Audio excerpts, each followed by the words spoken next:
আসসালামু আলাইকুম। আশা করি সবাই ভালো আছেন। তো আজকে যে বিষয় নিয়ে আলোচনা করব সেটি হচ্ছে কিভাবে জন্ম নিবন্ধনের মোবাইল নাম্বার পরিবর্তন করা যায়। আমরা বিভিন্ন সময় বিভিন্ন জায়গায় দেখেছি যে আমরা জন্ম করার সময় আমাদের নিজের নাম্বার অথবা আত্মীয়স্বজনের নাম্বার দিয়ে থাকি। সেই নাম্বারটি হারিয়ে গেলে অথবা কোনো জায়গায় সিমটি নষ্ট হয়ে গেলে আমার বিভিন্ন সময় এরকম সমস্যা পড়তে পারে। তার মধ্যে সমস্যার মধ্যে হচ্ছে যেমন কেউ মারা গেলে তার মৃত্যু নিবন্ধন করার সময় আমাদের সেই নাম্বারটির অতি প্রয়োজন হয় এবং সংশোধন করার সময় সেই নাম্বারটির অতি প্রয়োজন হয়। সেক্ষেত্রে আমাদের বিভিন্ন রকম সমস্যা হতে হয়, যার কারণে আমরা জন্মদিন করতে পারি না বা মৃত্যুদিন করতে পারি না।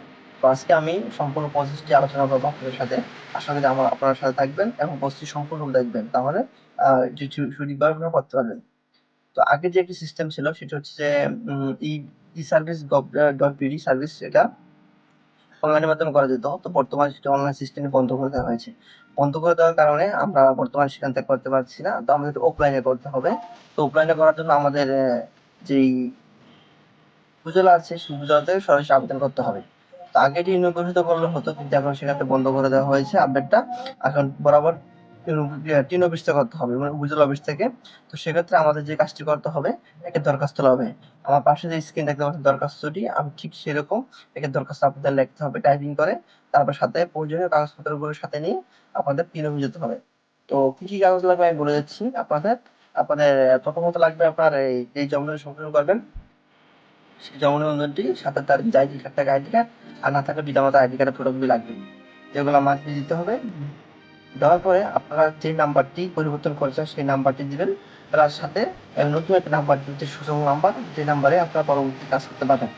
তো আপনারা একটা বিষয় খেয়াল করবেন, যেটা যখন আপনার ইউনিভার্সিটি দিবেন দেওয়ার সময় সমস্ত সঠিকভাবে তথ্য থাকে, যদি সঠিকভাবে থাকে তাহলে আপনাদের এটা সঠিক সংশোধন হবে, আর যদি ভুল তথ্য দেন তাহলে কিন্তু সংশোধন হবে না।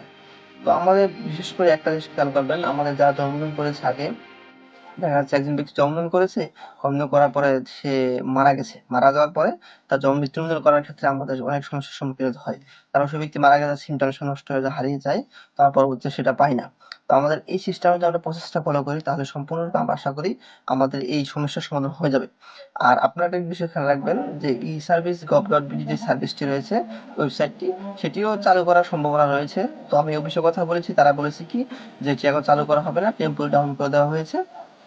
তো আপনারা ওদিকে খেলা করবেন, তারপর আপনারা চাইলে ওপেনে কাজটা করতে পারবেন। তো আমি আপনাদের দরখাস্তটা সুবিধার্থে আমি দিয়ে দিচ্ছি এখানে, আপনারা সেটা দেখবেন, সেভাবে করবেন। আশা করি পারবেন। আসসালামু আলাইকুম।